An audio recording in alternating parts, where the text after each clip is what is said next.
ఇక బ్రాహ్మణులను నిందించడం ఇక మన మానం.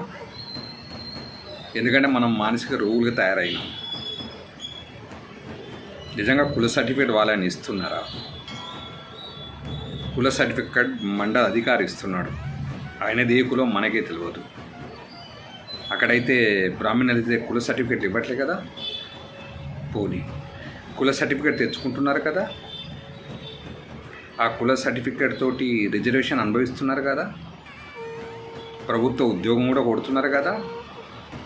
మంచి జీతాలు ఎత్తుకుంటున్నారు కదా. మంచి స్థాయికి పోతున్నారు కదా. మంచి స్థాయికి పోయిన తర్వాత కూడా మళ్ళీ ఏం చేస్తాను మీరంతా? మళ్ళా బ్రాహ్మణుని మీదే ఏడవడం తప్పలేదు. ఎందుకు ఇది? ఎందుకు ఇలా మానసిక రోగులుగా చేస్తున్నారు? నిజంగా కుల వ్యవస్థ వద్దు, కుల వివక్ష కూడా వద్దు. మరి కుల సర్టిఫికేట్ ఎంత తీసుకుంటున్నారు? రిజర్వేషన్ జాబ్ ఎందుకు కొడుతున్నారు? మంచి ఒక స్థాయికి ఎదిగిన తర్వాత వాళ్ళని ఎందుకు తిడుతున్నారు? నిజంగానే కుల వ్యవస్థ వద్దంటే మనమే ఎన్నుకున్నాం కదా ప్రభుత్వాలను. మన దగ్గర ఉంది కదా రాజ్యాంగం. ఆ రాజ్యాంగంలో మార్పు రావాలని కోరుకోండి.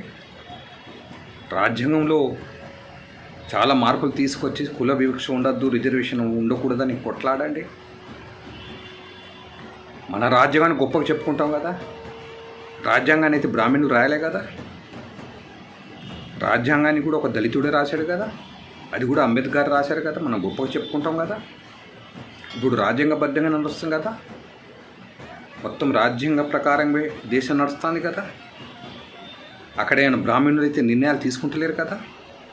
అంతా రాజ్యాంగపరంగా జరుగుతుంది కదా. మళ్ళీ ఈ బ్రాహ్మణులను నిందించడం ఎందుకు? ఈ మానసిక రోగం నుండి ఎందుకు ఎప్పుడు బయటపడతాం మనం? ఇక ఇంకో విషయం, కుల వ్యవస్థ వద్దనుకుంటాం, కానీ కుల వ్యవస్థతోటే కదా చాలామంది బాగుపడింది. కుల వ్యవస్థతోటే కదా పదవులు అనుభవిస్తున్నది. మరి ఇప్పుడు రాజ్యాంగంతో కొట్లాడదామా, ఈ బ్రాహ్మణులతో కొట్లాడతారా? అందుకే ముందుగా రాజ్యాంగంలో మార్పు రావాలని కోరుకోవాలి. ప్రభుత్వాల మీద కొట్లాడాలి.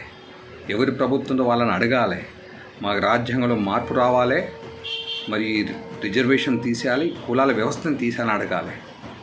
కానీ ఏదేమైనప్పటికీ కూడా ఈ కుల వ్యవస్థలో కొంతమంది కులాలకు మాత్రం పూర్తిగా బాగానే న్యాయం జరిగింది. ఇది మనం అర్థం చేసుకుంటే మంచిది.